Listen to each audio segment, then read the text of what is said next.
Baik, Assalamualaikum warahmatullahi wabarakatuh. Pada pertemuan kali ini saya akan membahas tentang input output. Jadi saya ingin dapatkan dari makalah. Sebentar, ini dia perangkat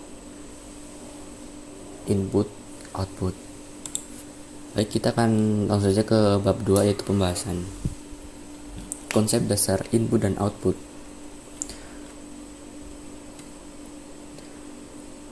Terlihat pengaturan simbol untuk menghubungkan prosesor dan memori dengan alat input dan output, seperti keyboard, mouse, dan juga alat output tampil. Seperti yang telah kita ketahui bersama, ada perbedaan besar antara kecepatan pemrosesan data oleh prosesor dan alat input dan output. Salah satu cara termudah untuk mengatasi masalah ini adalah dengan cara membuat alat input, misal keyboard, menyimpan karakter yang dimasukkan pengguna ke dalam input register. Setelah itu, karakter yang diinputkan ini diambil prosesor. Ini akan mengindikasikan kepada prosesor tentang ketersediaan karakter tersebut. Setelah karakter tersebut diambil prosesor, maka prosesor menyuruh alat input untuk memproses karakter tersebut seraya bersiap untuk input berikutnya, dan seterusnya. Jadi, ketika prosesor sudah mempunyai karakter untuk ditampilkan, maka karakter tersebut akan tersimpan di register khusus untuk berkomunikasi dengan tampilan grafis atau output register. Ini adalah cara yang mudah komunikasi antara prosesor dan alat input output yang dinamakan I/O protocol. Sebelum masuk ke sini ya, kita tanya dulu nih pada GPT. Sebentar. Apa sih input output itu?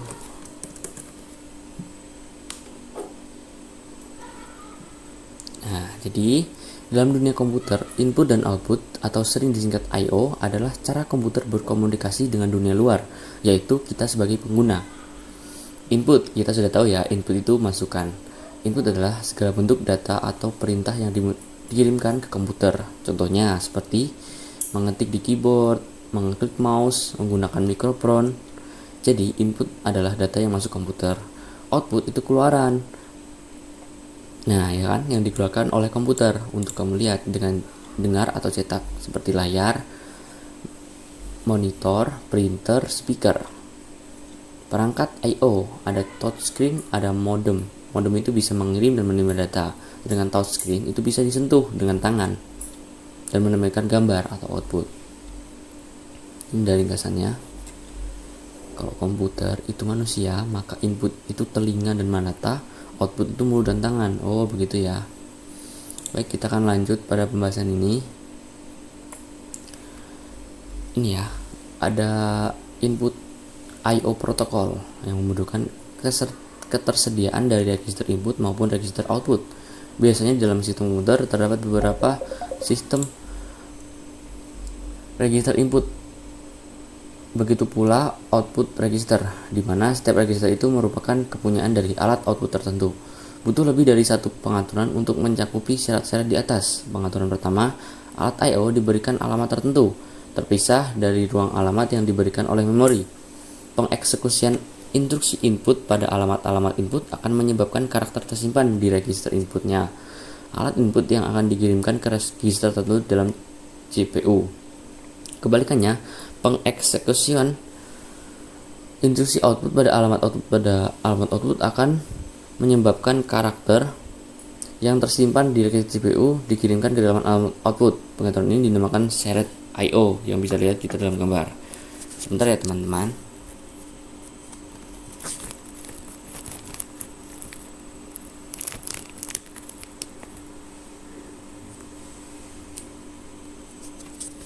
Baik, bisa kita lanjutkan.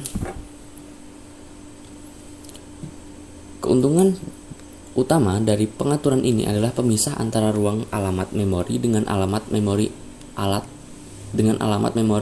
I/O, dan kelemahannya adalah dibutuhkan instruksi input dan output spesial di dalam kumpulan instruksi prosesor. Pengaturan seperti ini diadaptasi oleh Intel. Sedangkan yang kedua adalah menganggap alamat register input dan output seolah mereka alamat memori biasa. Sebentar. Pada kasus ini, Operasi read pada alamat bergantung pada register input yang dimiliki oleh alamat input.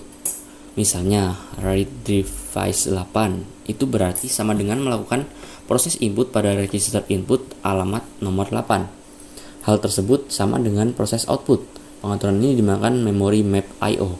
Keuntungan utama dari pengaturan ini menggunakan instruksi read dan write milik prosesor untuk melakukan proses input dan output, dan kelemahan utamanya adalah menentukan sebagian alokasi alamat memori untuk pengalamatan alat I/O yang mana akan mengurangi ruang alamat memori yang tersedia. Pengaturan ini diteliti oleh Motorola. Alat-alat input output. Kita akan bahas ya alat-alatnya. Ada keyboard untuk memasukkan angka, huruf, simbol. Ada mouse untuk memindahkan atau menggerakkan kursor. Ini kursor namanya, teman-teman yang nama putih ini. Ada scanner berfungsi untuk menyalin gambar dan teks ke dalam komputer untuk dicetak atau dikirim. Ada joystick berguna untuk memainkan video game. Ada touchpad berguna untuk memindahkan atau menggerakkan kursor menggunakan jari. Ini sama aja ya, tapi ini bedanya bisa disentuh pakai jari aja gitu. Kalau mouse kan harus digeser. Ada light pen berfungsi untuk memodifikasi atau mendesain gambar yang biasa digunakan pada layar touchscreen. Kamera untuk merekam objek-objek tertentu yang akan ditampilkan pada layar monitor. Barcode scanner fungsi untuk membaca suatu kode yang berbentuk garis-garis atau kotak-kotak yang kemudian diterjemahkan dalam bentuk angka atau huruf. Alat output. Alat output adalah alat yang berfungsi untuk mengeluarkan data-data atau informasi yang dibutuhkan oleh pengguna. Ada monitor, printer, speaker, proyektor. Udah tau lah ya pengertiannya masing-masing. Nah, di sini ada modul-modul input-output. Modul input-output adalah penghubung atau pusat dari suatu komponen dalam suatu sistem, baik itu berjumlah satu atau bahkan lebih dalam suatu perangkat input maupun perangkat outputnya. Fungsi modul input-output dalam memahami input-output di dalam sebuah perangkat komputer ada beberapa kategori, yaitu kontrol dan pewaktuan. Komunikasi CPU atau Central Processing Unit, komunikasi perangkat eksternal, penyanggaan data, dan pendeteksi kesalahan. Ini ditulis oleh Styling pada 2010. Dari kategori-kategori yang terdapat dalam input-output yang harus lebih dipahami lagi adalah penjelasannya. Berikut adalah penjelasannya. Kontrol dan pewaktuan dan waktu dalam input-output akan lebih memudahkan user untuk mengakses berkas-berkas tanpa harus memperlihatkan secara rinci karakter dan waktu penyimpanannya. Bisa kita lanjutkan. Yang kedua, komunikasi CPU atau komunikasi prosesor. Komunikasi dapat juga diartikan sebagai komunikasi CPU yang merupakan penghubung antara CPU dengan perangkat eksternal. Dalam suatu prosesor dapat saling berkomunikasi bergantung pada perangkat eksternal sesuai dengan yang dibutuhkan input-output. Seperti dalam suatu kendali transfer, maka harus melalui beberapa tahapan. Ada beberapa di sini, kita akan jelaskan satu-satu.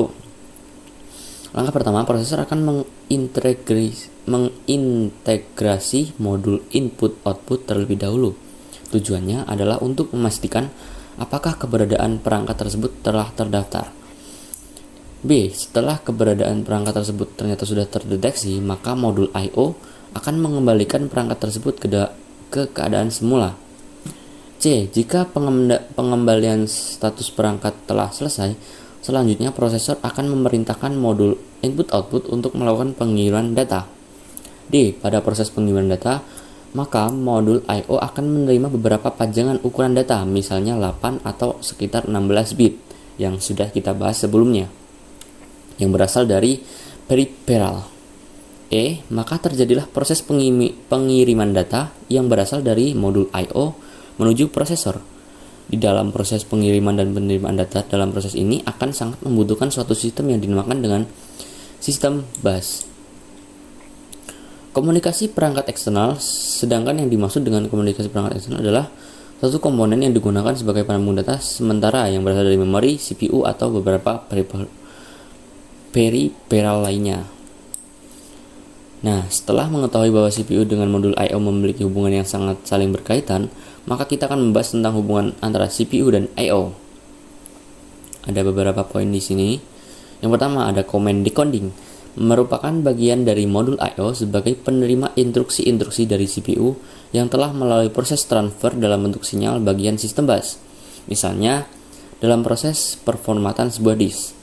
Yang selanjutnya adanya sebuah perpindahan tempat antara data yang berada pada CPU dengan modul input-output yang telah melewati bus data. Yang selanjutnya adanya pelaporan keadaan suatu data yang berada pada modul I/O. Pada proses ini yang paling diperhatikan adalah keadaan data tersebut telah siap atau belum. Kemudian yang terakhir, yang paling penting untuk diperhatikan adalah bahwa setiap data yang melakukan pengiriman harus memiliki alamat yang khas agar dapat dikenali dengan mudah. Dan untuk penerimaan data juga harus memiliki alamat supaya data yang dikirim memiliki tujuan pengiriman.